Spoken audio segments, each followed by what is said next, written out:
Hola, gente linda. Estamos de nuevo aquí conversando sobre casos reales porque lo que nos pasa es muy parecido a todos. Entonces, hoy vamos a hablar cuando las mamás se dedican a estar todo el día con sus hijos y no descansan bien y no tienen momentos para estar solas y bañarse tranquilas, etcétera. Este caso, una señora que literalmente no podía ni siquiera ir al baño sin que sus tres hijos hicieran un escándalo. O sea, se peleaban entre ellos, entraban al baño, se subían arriba de ella. Bueno, ni hablar si bañarse, por supuesto que no. Un momento de sentarse y estar tranquila, por supuesto que no. Pero como muy hiperactivos, ¿no? Lo cual es lógico, los niños, cuando uno les da esa posibilidad, ¿sí?, de expresión y no pone límites, los niños necesitan que le digan hasta aquí. Y bueno, ella no tenía esos límites claros, entonces la llevaban su, a- su incomodidad y su impotencia a medida que avanzaba el día, se convertía en una sensación de no puedo más, ¿no? Y cuando ella llegaba a no puedo más, entonces ponía todos los límites a los tres, que era algo así como 3, 5 y 7, algo así eran las edades. Y bueno, y entonces le pegaba a uno, no, que yo no fui, que el otro, que entonces le pegaba a los tres. Pero no solo era la violencia física, que me parece terrible, sino que además les gritaba, le decía cosas horribles, ¿no? De que nadie los iba a querer, de que eran niños muy malos. Sufría muchísimo la señora y también los niños. Y lejos de esto ir disminuyendo a medida que aumentaba la edad, se iba incrementando. El papá bastante ausente porque, bueno, se iba antes que los niños se despertaran y volvía ya cuando los niños estaban prácticamente dormidos. Entonces, pues el papá no era un personaje que pudiese dar ningún tipo de apoyo. Claro, el apoyo lo daba porque traía el dinero para que coman los cinco, ¿no? Pero en la cotidianidad no, ni la señora ni los hijos contaban con su apoyo. El problema se armaba los fines de semana, ¿no? Porque la señora intentaba relajarse un poco, pero entonces el señor le decía que había malcriado a los hijos, que era imposible vivir con niños criados así, y entonces las discusiones entre ellos crecían hasta niveles delicados. Entonces, ¿qué hicimos? Hay muchas cosas que hacer. Lo primero, la señora era importantísima que se dé 1 hora por día para estar fuera de la casa y sin hijos, donde pudiese caminar o hacer ejercicio o leer o irse a pintar las uñas o lo que sea, cualquier cosa que cortara esa rutina. A ella le parecía imposible, a ella le parecía que eso no iba a poder ser nunca. Por suerte encontraron una persona que empezó a ayudarla en la casa a hacer las tareas del hogar y entonces se fue acomodando la cosa para que ella se pudiese salir 1 hora por día. Pero no había una sensación de comodidad en esto, porque salía a esa hora, pero estaba pensando que qué estarán haciendo los chicos y qué estará pasando y si lloran y si cómo la van a tratar y, o sea, muchas, o sea, estaba afuera pero pensando en los niños, ¿no? Entonces hubo que ir rescatando poco a poco que ella, además de ser mamá y esposa y ama de casa, además era ser humano, mujer, ¿sí? Y que tenía que lograr una especie de conciencia de que si la mamá, esposa, ama de casa mata a su ser mujer, se quedaba con muchas menos herramientas y habilidades para manejar toda la situación. Esto fue un proceso muy bonito. Ella empezó a hacer pequeños cambios, pero es toda esta parte que lo que parece menos es más, ¿no? Entonces, tuvimos que hacer otro movimiento. Y el movimiento de que los niños tengan la posibilidad de ver al papá a alguna hora del día. Entonces, el otro movimiento fue que se mudaron a una casa que estaba muy cerca del trabajo de él. Entonces los niños los pusieron en unas escuelas que también era del mismo barrio. Entonces a la mañana las criaturas iban a la escuela y como estaba el trabajo, las escuelas y la casa más o menos cerca, o sea que se podía ir andando, entonces el papá pasaba a buscar a los niños al colegio y iba a comer con ellos a la casa. Todo estaba bastante bien regulado, ¿sí? Bastante bien armadito. Esto alivió mucho. El papá se sentía menos viudo y menos huérfano de hijos, ¿verdad? Pues empezó a poder disfrutar los hijos. Los hijos empezaron a tener una figura de recambio. El drama de los pequeños es que o me cuidan o me muero, ¿verdad? Entonces, si hay una sola persona que los cuida, entonces el riesgo es muy grande, ¿sí? Si no me cuida, ¿no? La sensación de alta vulnerabilidad, ¿no? Pero si hay dos personas, bueno, si no hay uno, hay otro. Queda bien. Este movimiento mejoró la relación del papá con los hijos y de los hijos con el papá. Como los niños fueron los tres a la escuela, y a la misma escuela, entonces ella empezó a tener todas las mañanas libres, porque tampoco los iba a buscar, los iba a buscar él. Y entonces, ¿libre de qué? Libre de ir viendo cómo encontraba dentro suyo a la mujer que había matado durante 8 años. Entonces ella empezó a hacer cosas interesantes, cursos, etcétera, pero lo más interesante es que empezó a trabajar y a ganar dinero. Y fue tan hábil, pues le costaba tanto desapegarse de los hijos, como que los hijos le habían dado el sentido de vida. Entonces encontró trabajo en la escuela de los niños, pero que no tenía que hacerlo durante todo el tiempo que los niños estaban en el colegio. Era un tiempo parcial.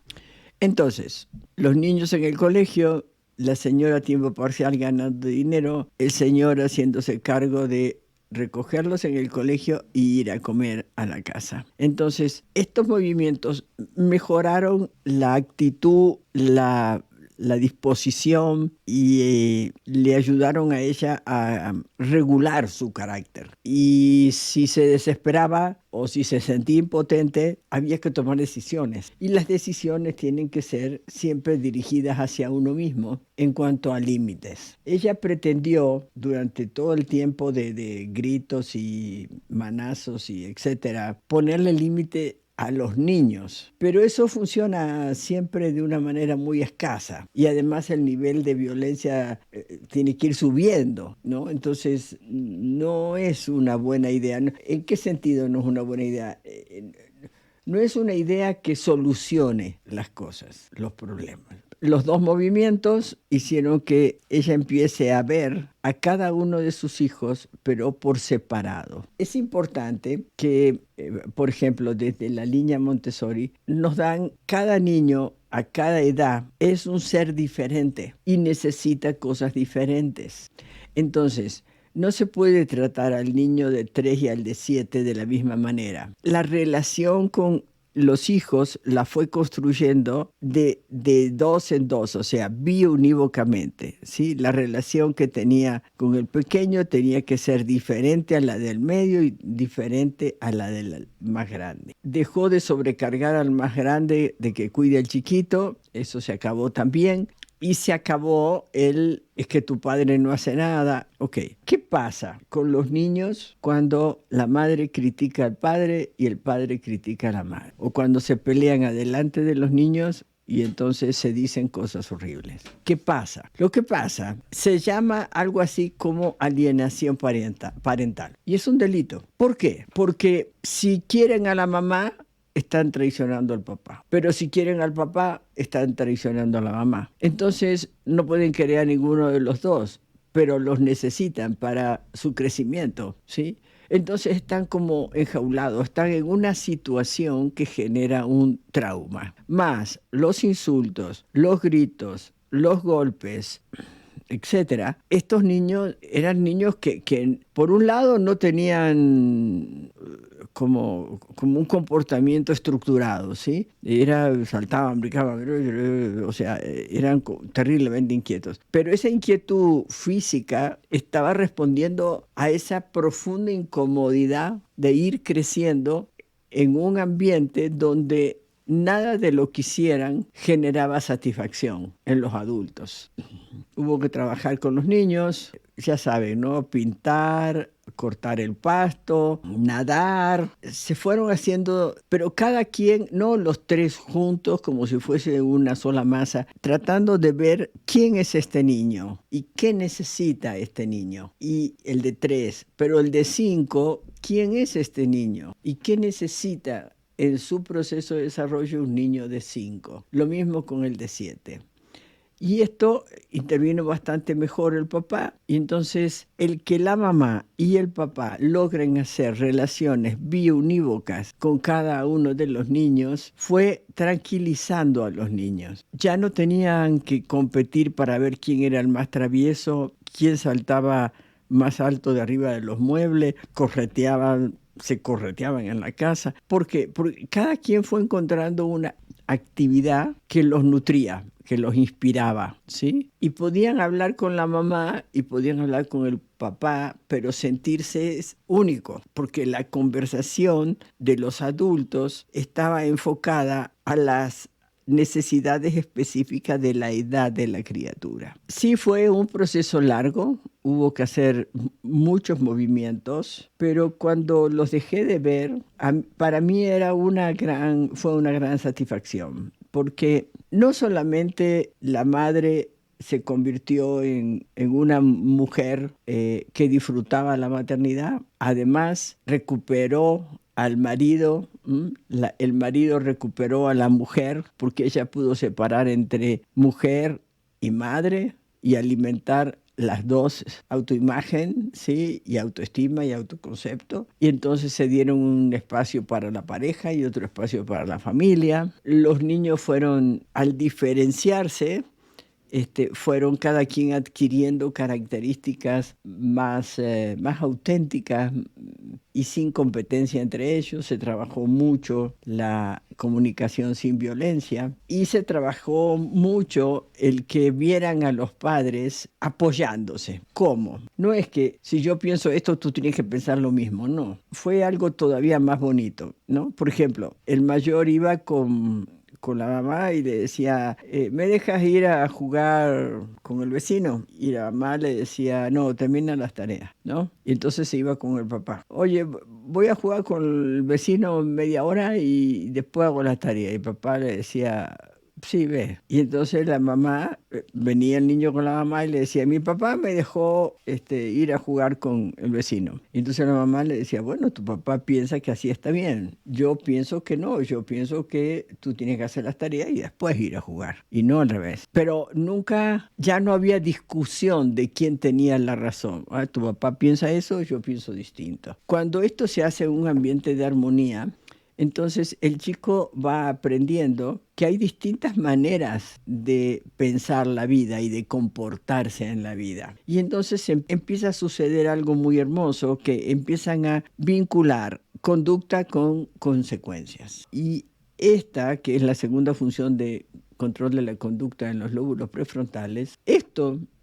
les va a servir toda la vida. Vincular conducta con consecuencias. Las consecuencias no se pueden cambiar, pero sí se pueden cambiar las conductas que dieron como resultado esta consecuencia. Entonces, ya se dejaron de enfocar en rompiste esto, pateaste aquello, etcétera, y entonces empezaron a tomar conciencia de qué pasó, qué pasó para que esto se rompa, o qué pasó para que, no sé, tu amigo no quiere verte más, o qué pasó para... Sí, pero la mirada ya no era en cómo se portaban de mal, sino en qué clase de conductas se originaba este tipo de comportamiento. Cuando los padres, y yo no sé si para ustedes es así, pero muchas veces escuchamos que los padres dicen, no, yo los quiero a los 3 iguales, o a los 5 iguales, o a los 20 iguales. No es cierto. Uno no quiere a todos los hijos iguales, gracias a Dios.